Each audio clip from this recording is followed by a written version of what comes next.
Hello friends, welcome back to our YouTube channel Vidyavan Sagar. आज हम class 9th की exercise 1.1 पढ़ेंगे। इससे पहले वीडियो में हमने क्या पढ़ा था? इससे पहले हमने पढ़ा था कि नंबर सिस्टम के जो बेसिक कॉन्सेप्ट होते हैं, रेशनल नंबर क्या होता है, इरेशनल नंबर क्या होते हैं, इंटीजर्स क्या होते हैं, प्राइम नंबर क्या होते हैं, इवन नंबर, सब चीजें हमने बात करी थी। तो अगर आज जिसने वो वीडियो नहीं देखी तो वो वीडियो जाकर देख सकते हैं। पार्ट 1 है। तो अब हम पार्ट 2 आज पढ़ेंगे, यानी कि फर्स्ट चैप्टर की पहली एक्सरसाइज की तरफ हम बढ़ेंगे कि मतलब कौन कौन से क्वेश्चन है, किस तरीके से हम उनको कर सकते हैं। तो बढ़ते हैं वीडियो की तरफ। अगर आपने चैनल को सब्सक्राइब नहीं किया है तो प्लीज सब्सक्राइब कर लीजिए। तो सबसे पहले क्वेश्चन की ओर बढ़ते हैं। पहला क्वेश्चन है, इज जीरो और rational number, can you write it is in the form of p upon q where p and q are integers and q does not equal to zero. ठीक है, सबसे पहले हमको बताना है कि जो जीरो है वो एक रेशनल नंबर है या नहीं। तो इन्होंने भी उसके आगे डेफिनेशन लिख दी है रेशनल नंबर की। रेशनल नंबर वो नंबर होते हैं जिसे हम पी अपॉन क्यू के फॉर्म में लिख सकते हैं, और जहां पर जो क्यू है, यानी कि जैसे पी अपॉन क्यू के फॉर्म में लिख दिया हमने, लेकिन जो ये क्यू होगा ना, ये does not equal to zero होगा।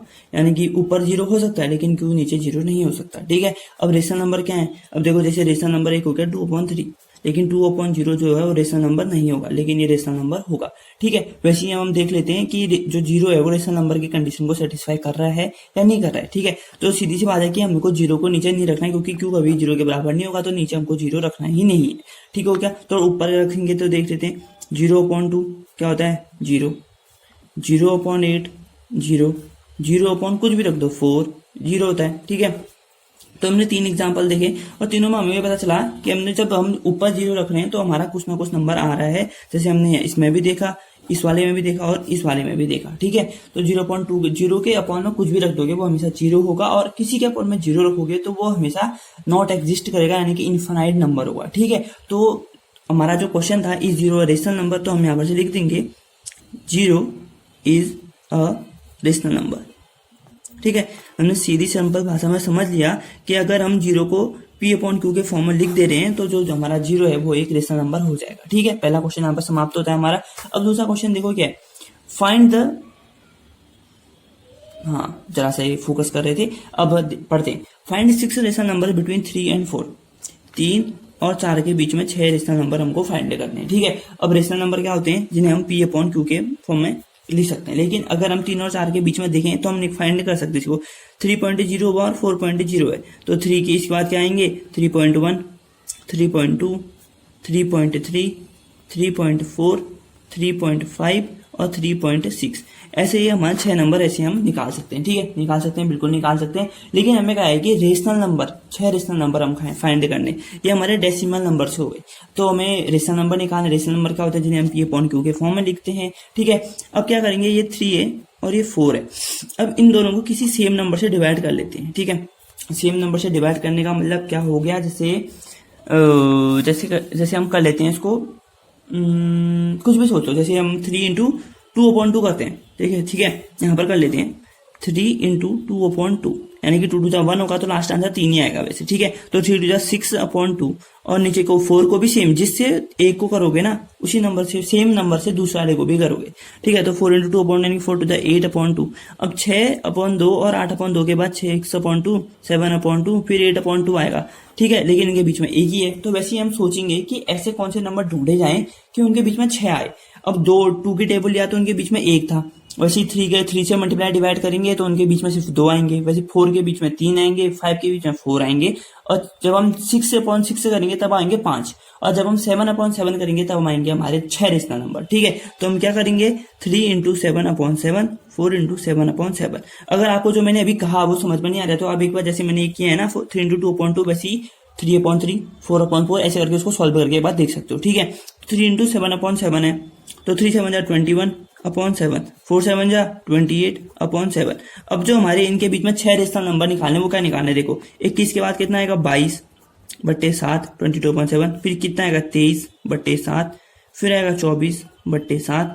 फिर 25/7, 26/7, यानी कि बट्टे मतलब अपॉन में होता है, तो मैं हिंदी में बोल रहा हूँ, तो 27/7। ठीक है, ये देखो कितने आ गए? ये 1 2 3 4 5 6, यानी कि ऐसे हमने 6 रेशनल नंबर फाइंड कर लिए 3 और 4 के बीच में। ठीक है, ये सिंपल तरीका है, इस तरीके से आप रेशनल नंबर्स को निकाल सकते हैं। ठीक हो गया। अगर आपको 6 रेशनल नंबर निकालने जैसे 3 और 4 के बीच में, तो सीधी से बात है 7 से मल्टीप्लाई 7 से डिवाइड कर लो। अगर कहेगा 10 रेशनल नंबर निकालो तो आपको 3 को 11 से मल्टीप्लाई और 11 से डिवाइड कर लो दोनों नंबर्स को। अगर कहते 20 निकालो तो 21 से, यानी कि जितने रेशनल नंबर पूछा है उसे एक नंबर ज्यादा से आप उसको डिवाइड करोगे और मल्टीप्लाई करोगे। ठीक हो गया।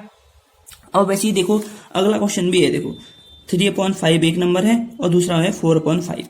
अब हम सेम सी बात, ऊपर मैंने क्या कहा था कि जब आपको कितने रेशनल नंबर 5 रेशनल नंबर निकालने 3/5 और 4/5 के बीच में, जब आपको जितने रेशनल नंबर निकालने उससे एक ज्यादा से मल्टीप्लाई और डिवाइड करोगे, यानी कि 5 निकालने हैं तो हम यहाँ पर क्या करेंगे 6 से मल्टीप्लाई और डिवाइड, इसको भी और इसको भी।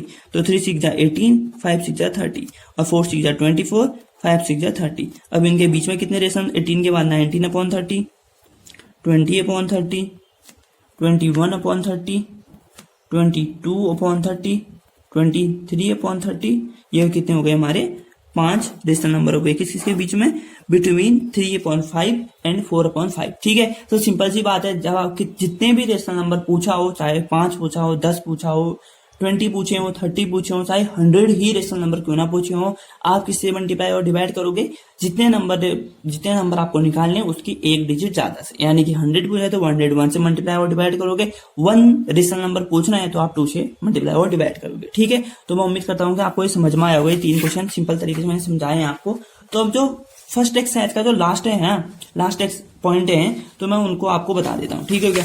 अब देखो इसमें सिंपल से हैं, अगले बार में हमको बताने की ट्रू और फॉल्स क्या है, लेकिन इनके रीजन भी हमको बताना चाहिए। मैं आपको अच्छे से समझाता हूँ। तो चलो, पहला है कि every natural number is a whole number. ठीक है, हर नेचुरल नंबर होल नंबर है, ये पूछा है उन्होंने, यानी कि हर प्रत्येक प्राकृत संख्या क्या एक पूर्ण संख्या है कि नहीं। सबसे पहले नेचुरल नंबर क्या होते हैं, नेचुरल नंबर वो होते हैं जो 1 से शुरू होते हैं और इन्फिनिटी तक जाते हैं। ठीक है, और होल नंबर क्या होते हैं जो 0 से शुरू होते हैं और इन्फिनिटी तक जाते हैं, यानी कि अनंत तक जाते हैं। तो अब देखो हमने पता करना है कि सारे नेचुरल नंबर होल नंबर के अंदर आ रहे हैं कि नहीं आ रहे हैं। देखो 1 2 3 से लेकर इन्फिनिटी तक, 1 2 3 4 इन्फिनिटी तक आएगा। ठीक है, अगर ये पूछा रहता कि होल नंबर नेचुरल नंबर है तो होल नंबर में एक डिजिट ज्यादा होती है, यानी कि 0 ज्यादा होता है, तो होल नंबर कभी नेचुरल नंबर नहीं होंगे, लेकिन सारे नेचुरल नंबर हमेशा होल नंबर होंगे। ठीक है, तो यहाँ से हमारा कंक्लूजन क्या निकल गया, ट्रू, यानी कि यस।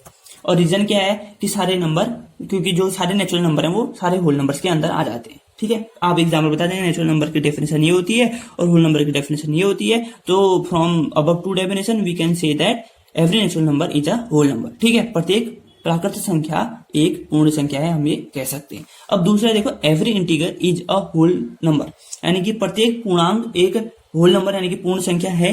अब इंटीजर क्या होते हैं, जो माइनस इन्फिनिटी तक और प्लस इन्फिनिटी तक होते हैं, जिनके बीच में 0 1, यहाँ से 0 1 2 3 इधर को और -1 -2 इधर को माइनस इन्फिनिटी तक ये होते हैं हमारे इंटीजर। और होल नंबर क्या होते हैं 0 1 2 3, सिर्फ ये पॉजिटिव वाले होते हैं, पॉजिटिव इन्फिनिटी तक, यानी कि सारे इंटीजर जो है होल नंबर के अंदर नहीं आ रहे, सिर्फ पॉजिटिव वाला पार्ट आ रहा है, 0 से इधर को वाला पार्ट आ रहा है उसके अंदर, लेकिन 0 से इधर वाला पार्ट नहीं आ रहा है। तो हम क्या कह देंगे, ये हमारा स्टेटमेंट जो है वो फॉल्स है, यानी कि प्रत्येक पूर्णांक जो है प्रत्येक पूर्णांक पूर्ण संख्या नहीं होगी, यानी कि every integer is not a whole number, यानी कि हर इंटीजर होल नंबर नहीं होगा। ठीक है, अगला देखो, every rational number is a whole number. क्या हर रेशनल नंबर आपका होल नंबर होगा? रेशनल नंबर क्या होते हैं जिन्हें हम p/2 के फॉर्म में लिख सकते हैं। अब जैसे इसके एग्जांपल दे दो, 2/3, 4/8, 5/6, 2/10, ऐसे बहुत सारे एग्जांपल, कितने भी एग्जांपल बन जाएंगे। बस अपॉन में 0 कभी मत लिखना, ऊपर भी 0 लिख सकते हो। देखो चलो एक लिख लेते हैं, 0/3, एक हो गई। 5 एग्जांपल हमने लिख ली। ये बहुत सारे रेशनल नंबर हैं, कितने सारे रेशनल नंबर हो सकते हैं। ठीक है, जैसे हमने अभी एक में 6 रेशनल नंबर निकाले, एक में 5 रेशनल नंबर निकाले, और इतने एग्जांपल लिख दे। रेशनल नंबर बहुत होते हैं जो अपॉन में लिखते हैं, लेकिन होल नंबर क्या होते हैं आपको पता है, जो 0 1 2 से लेके इन्फिनिटी तक जाते हैं। तो देखो क्या, जो 0/3 तो चलो 0 हो गया, ठीक है, तो ये हमारा होल नंबर हो जाएगा। तो 0 हमारा क्या अगर आएगा कि 0 एक होल नंबर है, तो आप कहोगे हाँ 0 एक होल नंबर है। अगर आया 1 एक होल नंबर है, तो आप कहोगे हाँ। लेकिन कभी आएगा 2/3, यानी कि 4, जैसे देखो 4/8 है, 4/8 को काटा हमने, 4 बन जा 4 2 जाए, यानी कि 1/2 बचा, 1/2 को आप लिखोगे 0.5। तो अब देखो 0.5 आ रहा है क्या इसमें? नहीं आ रहा है ना। सिंपल सी बात है, जो लैंग्वेज हमने लिखी है 0 1 2 3 4 आने चाहिए, लेकिन यहाँ पर आ रहा है हमारा 0.5। तो हम ऐसे कैसे कह देंगे कि हर रेशनल नंबर होल नंबर है? नहीं कह सकते ना, हम कह सकते हैं कि कुछ रेशनल नंबर होल नंबर आएगा, यानी कि सम अगर आता है some rational number is a whole number, तो हम कहते हैं yes some rational numbers are whole numbers. लेकिन यहाँ पर क्या है कि एवरी यानी कि हर रेशनल नंबर होल नंबर हुआ कह रहे हैं, तो हम कह देंगे फॉल्स। भैया आप गलत हो, जो आपने कहा है वो गलत है, आप एक बार अपने जो कहा है उस पर विचार करो, फिर हमसे कहो, हम ये उसको कह देंगे, ठीक है। तो हम लिख देंगे सीधे सीधे फॉल्स। तो ठीक है दोस्तों, मैं उम्मीद करता हूँ कि आपको जितना मैंने आपको समझाया है ये कुछ समझ आया होगा।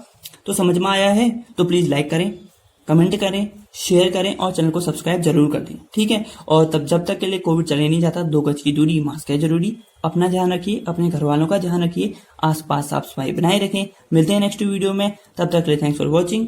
जय हिंद, जय भारत, टेक केयर।